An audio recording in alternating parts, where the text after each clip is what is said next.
¿Cómo empieza?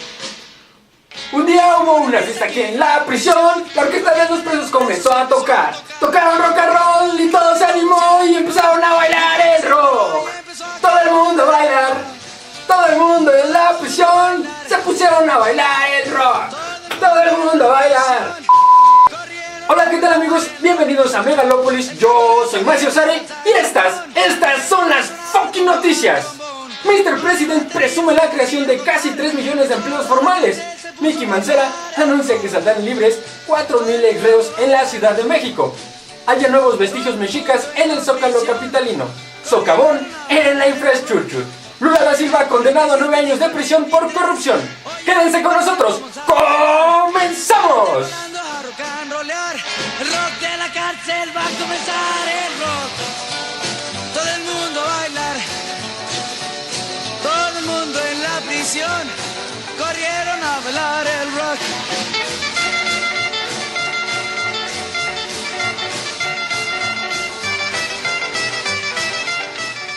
Compinchis, la presidencia de la República está de manteles largos. Su excelencia Mr. President Henry Peña Nieto explicó que durante esta administración casi llegamos a los 3 millones de empleos formales con beneficios sociales.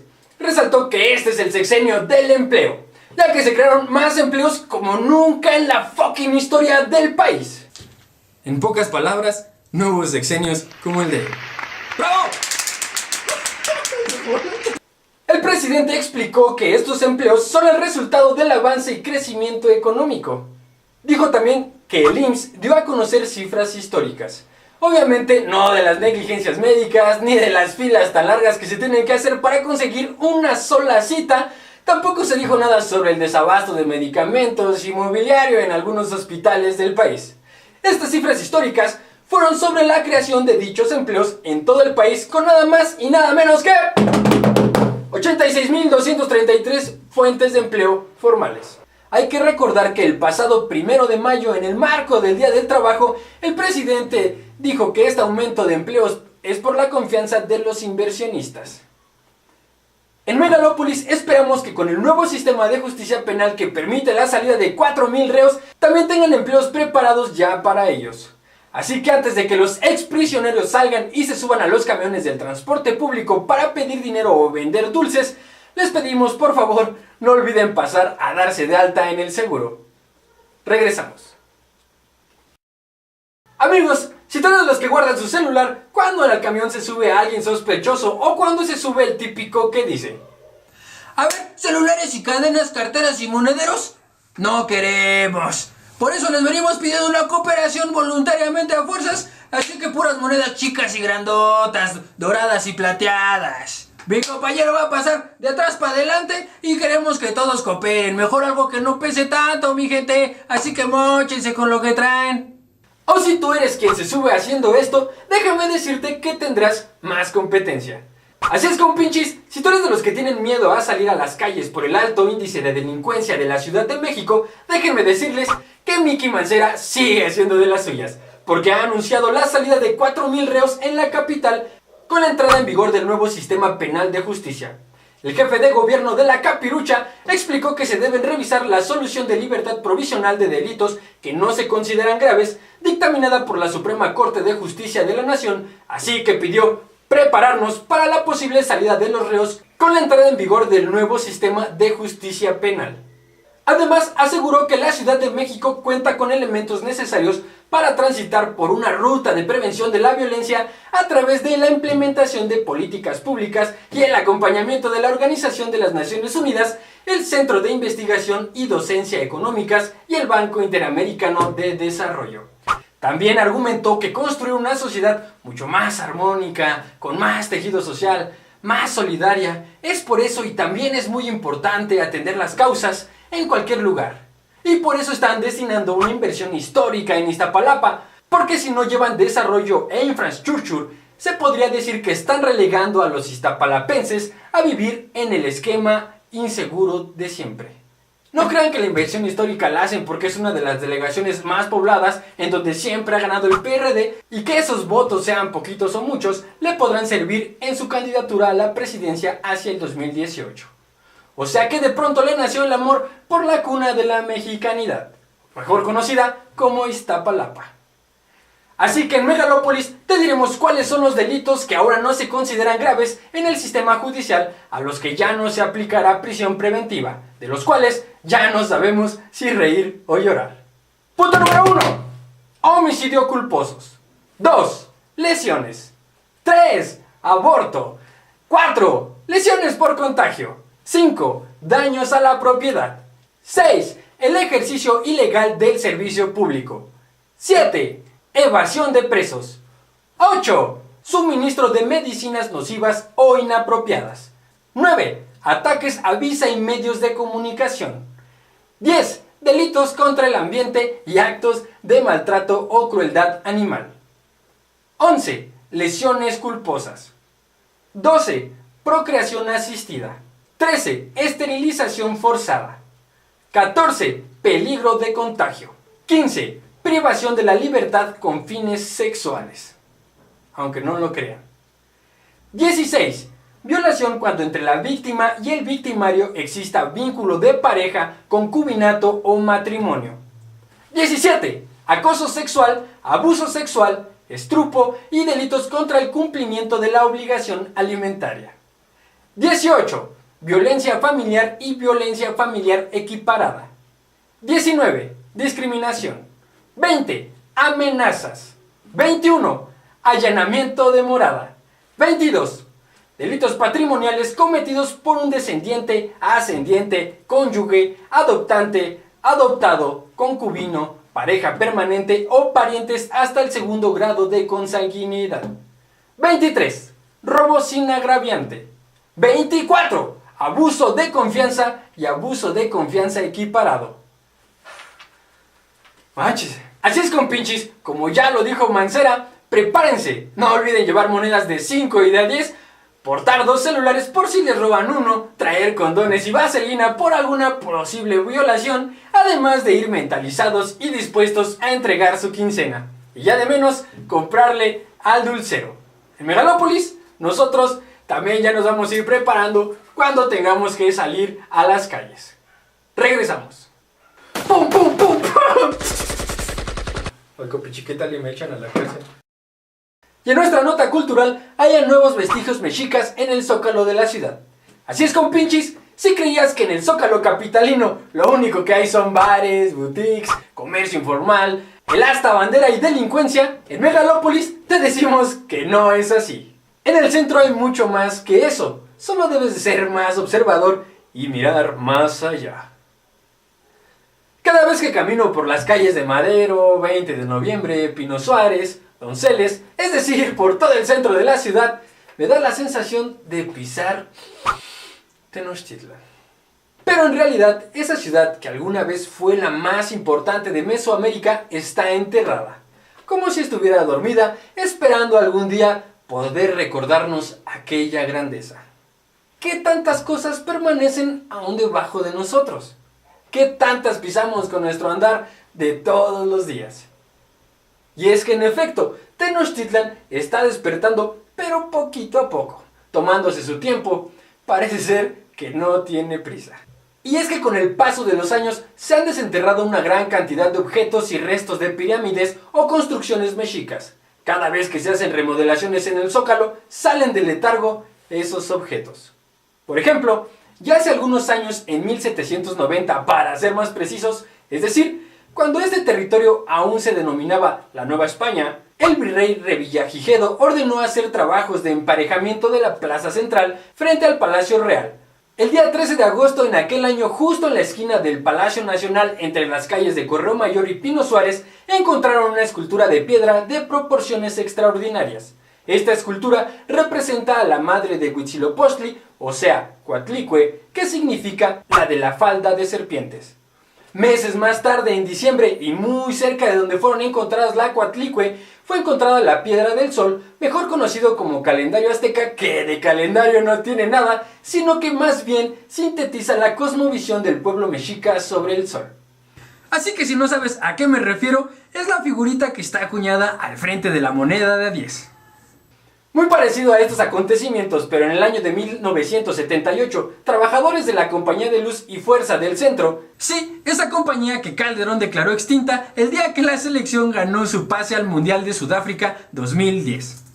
Así es, pues ellos hallaron en las esquinas de las calles de Guatemala y Argentina una piedra circular con grabados. Esta figura representa a la diosa Coyolxauhqui, quien fue liquidada en el cerro de Coatepec por su hermano Huitzilopochtli. Hace algunos días, en el predio de Guatemala número 16, en el área del Templo Mayor, fue descubierto un templo circular muy parecido al del Metro Pino Suárez, solo que de mayores proporciones. Este templo está dedicado a Ejecatl, Quetzalcóatl o Dios del Viento. Es una estructura rectangular junto con dos estructuras circulares. Esta edificación se halla justo al lado del Templo Mayor, pero del lado del Templo de Tlaloc. Recordemos que Ejecatl barría las calles antes de que empezara a llover. Asimismo, durante esos trabajos arqueológicos fue descubierta una cancha de pelota prehispánica, la principal. Aunque el descubrimiento se realizó en 2014 durante excavaciones, ahora sabemos que se trata del costado norte de la cancha, cuya estructura prehispánica mide 9 metros de ancho y se encuentra a 6.45 metros al sur del templo de Ejecatl. En los días anteriores, y gracias a los trabajos de rehabilitación de la Plaza Mayor justo en medio, fue encontrado el verdadero Zócalo. Así que si pusiste cara de what the fuck, no te preocupes, nosotros te explicamos. Se trata de una escultura circular de 8 metros de diámetro y 28 centímetros de altura. Se trata nada más y nada menos que de la Columna de Independencia, un monumento que el presidente Antonio López de Santa Anna en 1843 mandó a construir para conmemorar la independencia, pero que nunca llegó a realizarse. Cerca de esta edificación fue encontrado por parte del proyecto de arqueología urbana del Templo Mayor el Gran Tzompantli. Consiste en una torre con 460 cráneos de hombres, mujeres y niños. Hay que recordar que estos descubrimientos arqueológicos son en la Ciudad de México y que no son la actualidad de Veracruz y el estado de Guerrero. Este hallazgo viene a replantear la idea de los sacrificios humanos. Debemos recordar que el Tzompantli era un espacio donde se colocaban los cráneos de las personas sacrificadas. Sin embargo, los historiadores habían afirmado que se sacrificaban únicamente a los prisioneros de guerra. La hipótesis que gira en torno sobre los cráneos de niños y mujeres estriba en que alguna vez personificaron deidades y por ello su destino era el sacrificio. Pero esto no termina aquí, sino que en el Templo Mayor encontraron ofrendas con finas piezas de oro de las más finas de la cultura azteca, además de algunos esqueletos de lobos. Esto quiere decir que las ofrendas iban destinadas al dios de la guerra Huitzilopochtli. Para concluir, en la Plaza Pino Suárez, muy cerca de donde se conocieron Moctezuma y Cortés, fue encontrado un calpulli mexica. Se trataba de unidades político, religiosas y militares que consistían en ser casas de buen tamaño que permitían una rápida y eficaz distribución de productos agrícolas entre la población. Bueno, compinches, con estos hallazgos queda demostrado que los pueblos originarios en los cuales está basada la nación nos siguen sorprendiendo y que en la actualidad nuestra historia y nuestra cultura la seguimos pisoteando. Regresamos. Compinches, ahora vámonos hasta el sur del continente, específicamente a Brasil. El expresidente de Brasil, Luiz Inácio Lula da Silva, fue sentenciado a 9 años de prisión por corrupción. Esto lo dictaminó Sergio Moro, juez que lleva el caso de Petrobras, quien declaró al expresidente culpable de haber aceptado y reformado una vivienda de 3 plantas en una zona costera de Sao Paulo, por un valor de 3.7 millones de reales, algo así como 1.1 millones de euros. Todo eso pagado por la constructora OAS a cambio de contratos públicos. Algo más o menos así como lo que sucede en México. Sin embargo, esta no es la única causa judicial a la que enfrentará Lula da Silva. El exmandatario tiene pendiente otras 4 sentencias en manos del mismo juez. Si bien es cierto, Lula podría recurrir a instancias superiores. También puede ser inhabilitado y no poder presentarse a las elecciones de 2018 tal y como él pretendía. Pero ¿por qué esto no sucede en México? Esta acción en contra del gobierno progresista de Brasil significa la culminación de tratar que Brasil sea una nación independiente de Estados Unidos y con una proyección propia en el escenario regional y global. Y según Trump, dice que los que roban y secuestran somos los mexicanos.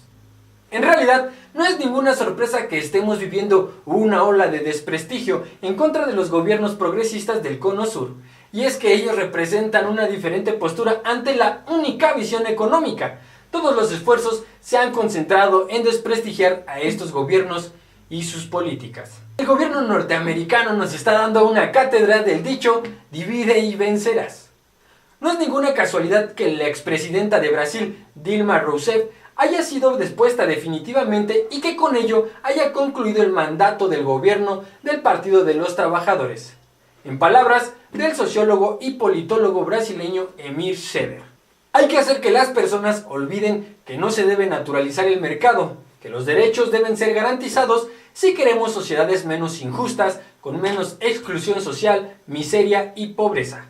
Para ello hay que hacer como si Argentina no hubiera superado la peor crisis de su historia a comienzos del siglo XXI, no haciendo que el peso de la crisis recayera sobre la gran masa del pueblo. Como si Brasil, hasta hace poco el país más desigual del continente, del mundo, no solamente haya dejado ese puesto, como ha salido por primera vez en su historia del mapa del hambre, como si Bolivia no hubiera pasado a ser una de las naciones más pobres de América Latina, a ser la más ejemplar en el desarrollo económico, social, político, étnico y cultural. Y todo lo que ha pasado también en países como Ecuador, Uruguay y Venezuela. Hay que hacer como que América Latina, o al menos algunas naciones del continente, deja de ser punto fuera de la curva y vuelve a su rol de países injustos, endeudados, humillados y ofendidos, que no tengan soberanía externa y tampoco estados fuertes y legitimados por el voto democrático del pueblo. ¿Cuál será el futuro de estos países? ¿Cuál será el futuro de los gobiernos progresistas? ¿Se intensificarán las campañas en contra de aquellos que representan una postura diferente? ¿Qué sucederá con las luchas populares? En Megalópolis solo esperamos que nuestro gobierno ponga la mirada en el sur del continente y siga el ejemplo de países que realmente quieren progresar y defender su soberanía. Pobre de México, tan cerca de Dios y tan cerca de Estados Unidos. Tan lejos de Dios. ¡Péndelo otra vez!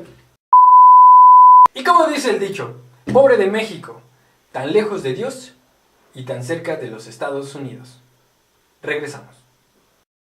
Con el socavón, ¿qué cosas suceden? Compichis, si creías que este sexenio no podía mancharse más de lo que ya estaba, déjame decirte que siempre puede ser peor. Así es, y es que 2 personas fallecieron en el socavón del Paso Express de Cuernavaca el pasado miércoles 12 de julio a causa de un hundimiento sufrido en la autopista del Sol en el kilómetro 93. Las víctimas fueron Juan Mena Ruiz, de 65 años, y su hijo Juan Mena, de 33. Según algunos testigos, el hundimiento de la cinta asfáltica se llevó a cabo alrededor de las 5:30 de la mañana, mientras que las víctimas pasaban.